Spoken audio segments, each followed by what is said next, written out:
जय हिंद दोस्तों, आपका स्वागत है आपके अपने चैनल टारगेट विद जॉय में। तो दोस्तों, आज हम समास के अगले हिस्से को बात करेंगे। और वो हिस्सा क्या है समास का? देखिए, अभी हमने समास पे बात की थी पिछली वीडियो में। वहाँ हमने पढ़ा था समास कितने प्रकार के होते हैं। अब उसी में आगे कंटिन्यू चलेगा। तो हमने तत्पुरुष समास पढ़ लिया था, अब तत्पुरुष से आगे चलेगा। अब बेभाव और तत्पुरुष पढ़ लिए थे, अब उससे आगे चलते हैं। तो चलिए दोस्तों, देखते हैं आगे। तो आगे हम बात करेंगे नए तत्पुरुष की। जो तत्पुरुष नकारात्मक होता है, निषेधात्मक होता है, उस तत्पुरुष की बात करेंगे। तो देखिए, जिस समास का पूर्व पद, जिस समास का कौन सा पद पूर्व पद निषेधात्मक हो या निषेध सूचक हो या नकारात्मक हो, जैसे अन, न, गैर, ना आदि शब्द लगे हों, तो वो कौन सा तत्पुरुष होता है? नए तत्पुरुष समास होता है। ठीक है, ध्यान रखना उसको।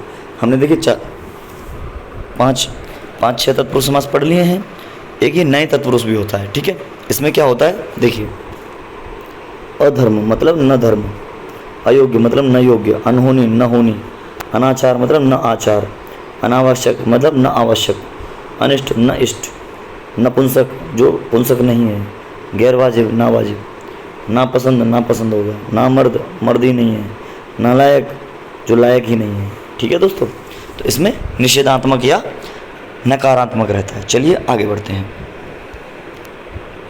अगला है आपका कर्मधारय समास।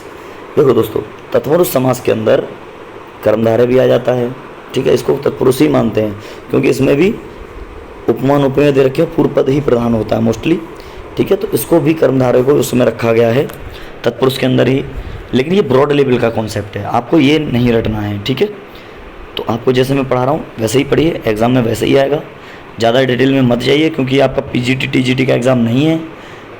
पीजीटी टीजीटी के एग्ज़ाम के लिए थोड़ा डिटेल में जाना पड़ता है। तो नॉर्मल एग्ज़ाम जो बनने वाले होते हैं उनके हिसाब से वीडियो है, उसी के हिसाब से पढ़िए। और जिसको पीजीटी टीजीटी का पढ़ना है तो वो डिटेल में पढ़ सकता है। तो पीजीटी टीजीटी के लिए मैं अलग से कुछ बैच की व्यवस्था करूँगा जब वैकेंसीज निकलेंगी तब। ठीक है, चलिए तो आगे बढ़ते हैं। देखिए, जहाँ पूर्व पद उपमान हो और उत्तर पद उपमेय हो, ठीक है, वहाँ कर्मधारय समास होता है। इतनी बात को समझ लीजिए, कर्मधारय समास होता है। जैसे है जो लगाना पड़ता है इसमें, क्या है जो, जैसे चरण कमल यानी कमल के समान चरण। ठीक है, उपमान उपमेय जहाँ होते हैं कर्मधारय समास होता है। और अलंकार कौन सा होता है? रूपक अलंकार। कौन सा होता है?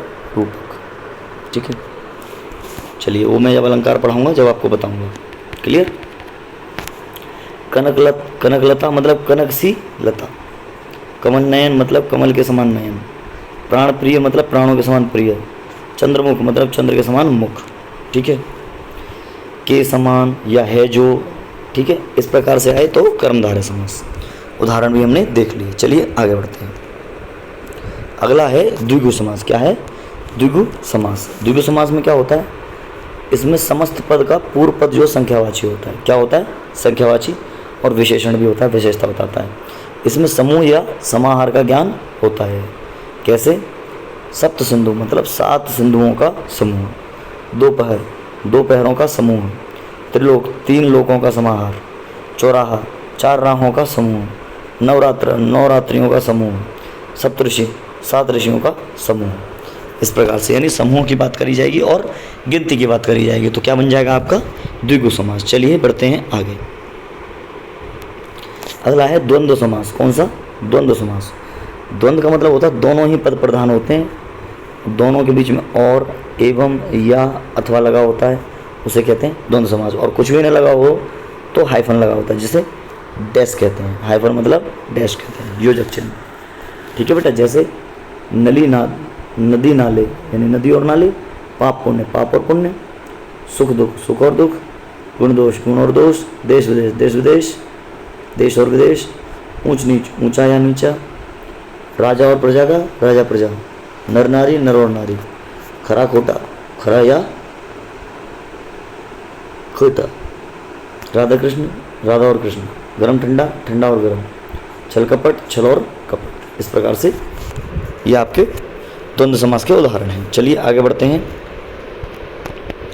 अगले समास की बात करते हैं। तो अगला समास है बहुव्रीहि। कौन सा? बहुव्रीहि समास। ठीक है, बहुव्रीहि समास में क्या रहता है? बहुव्रीहि समास में जिसमें कोई पद प्रधान नहीं होता, कुल मिला के किसी तीसरे पद की ओर अंकित करते हैं। जैसे नीलकंठ, नीला है कंठ जिसका, किसका कंठ नीला है? अर्थात शिव का। ठीक है, अगर नीलकंठ में नीला है कंठ जो बोलते तो क्या हो जाता? हाँ जी, तो वो बदल जाता। तो क्या हो जाता? वो उपमेय उपमान जहाँ होते हैं, कौन सा होता है वो? कर्मधारय समास। बिल्कुल सही, कर्मधारय समास हो जाता।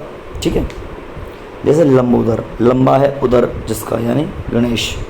दशानन, दस है आनंद जिसके, रावण। चक्रपाणी, चक्र है पानी में जिनके, पानी मतलब होता है हाथ, पानी मतलब होता है हाथ। ठीक है, हाथ में जिनके चक्र है। महावीर, महान है जो वीर, कौन है? हनुमान। चतुर्भुज, चार हैं भुजा जिसके, अर्थात विष्णु। ठीक है दोस्तों, चलिए आगे बढ़ते हैं।